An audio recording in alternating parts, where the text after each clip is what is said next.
Naisip mo? Kayla? Ano nangyari sa kanya? Ano ba nangyari dito, Kuya Jo? Hindi yung kumakain kami sa lamesa. Oh. Eh lumipat siya, di ba? Yung wala pang pagkain. Oh. Tapos yung pangalawa naman, may pagkain na. Kumain siya ng mga inamonte. Lumipat na siya ron. Wala ka naman sinabi sa kanya? Wala naman, tahimik lang ako. Okay lang sa akin yung ginawa niyang iniwanan niya sa pagkain. Wala man akong wala akong samahan doon. Wala akong tampo.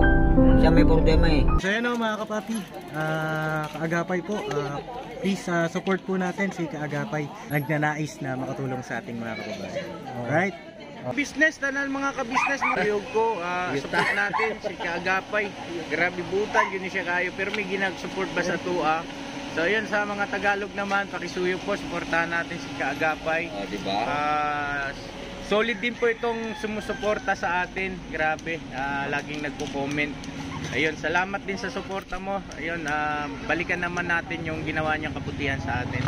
Maraming salamat ka-business bro. Ayan, kilala. Kaagapay, support natin. Maraming salamat. Nagkamay na si Diyos, ha? Pag may kulang pa Diyos, ha? Sabi ka, ha? Grabe. Kaya dyan, masarap ba? Sanay ka pala magkamay? Ha? Kayla? Sanay magkamay, ano? Kaya Jo, kanin ka pa? Busin mo yan, ha? Papasalubong ka mga to. Ay, papasalubong mo! Ay, grabe, napakabait mo talagang anak. Eh, yung price? And then, Ay, papatake out natin? Sigurado ka? Ubusin mo na lang yung manok, no? hindi ganun din. Pares lang. Nakakain naman ako eh. Ah, ganon? Busog na ako. Pares lang. Hindi, ganito na lang. Ubusin mo na yan lahat, tapos bibilang ko na lang si nanay ng solo niya. Ha? Hindi na rin ganun maubos yan eh. Busog na ako eh. Ah, hindi mo na kaya? Oo. Ah, ganon? Sige, ikaw bahala. Pero, kung mauubos mo, order na lang ako ulit. Ha? Walang problema dyan. Order na natin si nanay, ha? Kahit ni Kuya Jonathan, ano? Nakakatuwa naman. Palat mo. Para hindi lumamig. Tsaka ito, lalagay na lang natin sa plastic. Para matutunan mo rin. Doon, pupunta ka doon sa counter. Doon, sa John, sabihin mo, Miss, pwede pa take out po. Yun lang. Ito, dadalhin mo to. Yan. Yan. Tsaka, ito, fries. Pa take out mo na yan. Huwag na yan. Ibibigay naman sa'yo dyan na ketchup eh. Ngayon mga papi, para matuto rin. Mawala yung kanyang hiya, yung takot niya. Magandang gabi mga kaagapay, mga kabisnes, mga kapapi. Ayan. So, napanood po natin ang video ni Papa Dins. Yun nga po yung nasa unang part ng ating video ngayon na yun nga, dinala niya po sila Diyosa at saka ang kagawang si Kuya Jun, si Jonathan. Kumain sila sa McDo. So, kung napanood niyo po yung kabuuan ng video, dun po mapapansin po natin na nung papunta pa lang sila or papasok pa lang sila, nakapag-order na sila ng McDo, ay okay pa naman si Diyosa, nakakausap pa siya ng maayos. Pero, yun nga, nung kasagsagan na kumakain na sila, dala sila ni Jonathan yung doon sa isang table, ay parang bigla na lang siyang nawala sa mood. Ayan. So, hindi natin alam, siyempre hindi naman tayo mga eksperto sa mga ganyan. Then, base din sa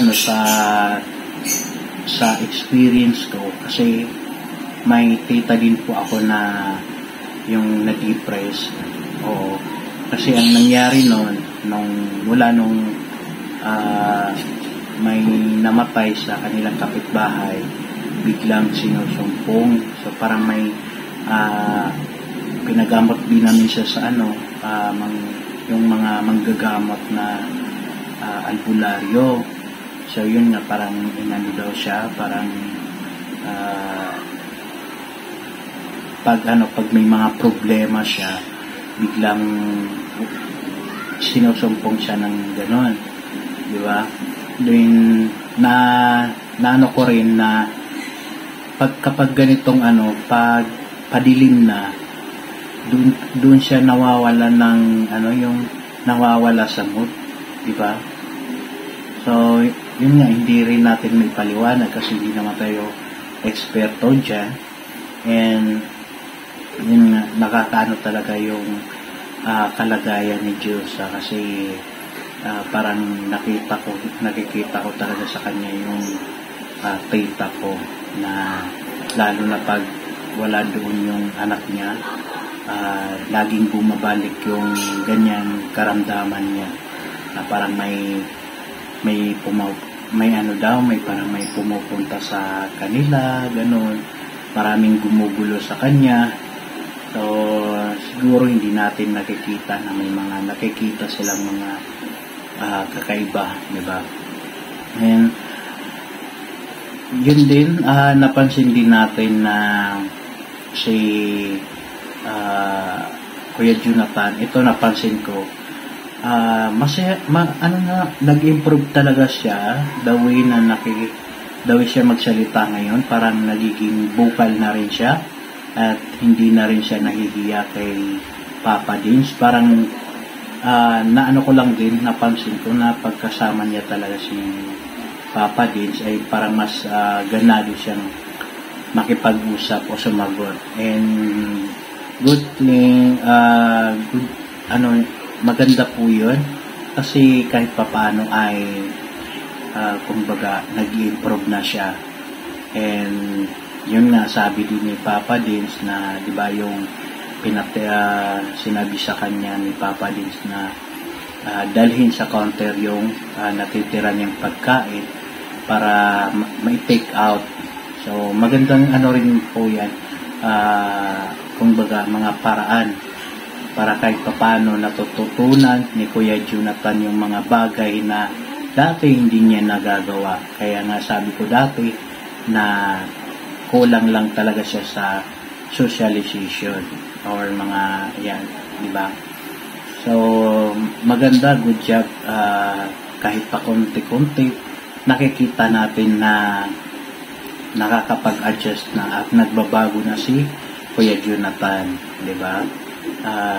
Nakakatuwa kasi parang ngayon nakikita ko rin na unti-unti na siya, yung bagang nakakasabay na siya sa mga sa mga kagwangs. And pagdating naman kay Diyos, ayan, sabi nga ni Papa Dins na pina-priority talaga niya na laging nadadala sa doktor, kasi nga yung kailangan din siyang i-check up lagi. And sana gumaling na siya ng tuluyan. Yan. Nakakatulong din sa kanya yung kahit papaano na nakikita niya sila Papa Dins. Kasi siguro kung wala siyang kasama lagi ay hindi natin alam, baka mas lumala pa talaga yung kalagayan niya at lalo siyang ma-depressed, di ba? So salamat ng marami kay Papa Dins at sa kabisnes kasi nandyan sila para kay Diyos. So yun lang po yung magiging komento ko or masasabi ko sa ating napanood na video. And natutuwa lang talaga ako kasi nga unti-unti nag-improve si Jonathan. And isa din sa napansin ko, yun, nagutom ako bigla. Ayan, nagutom ako bigla dahil nga kumain sila sa McDo. And totoo din po na grabe ang laki ng mga manok sa McDo. Ayan, napalo niya yung isa. Yung isa, ayaw kong banggitin, pero mas gusto ko din yun kumpara sa McDo, diba?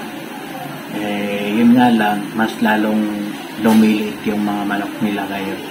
So, yun lang po. Maraming salamat po mga ka-business, mga kapapi. And please support din po sa aking channel, Kaagapay po. Isa din pong reactors po ni Kuya Ka-Business. Maraming salamat po. Magandang gabi po sa inyong lahat.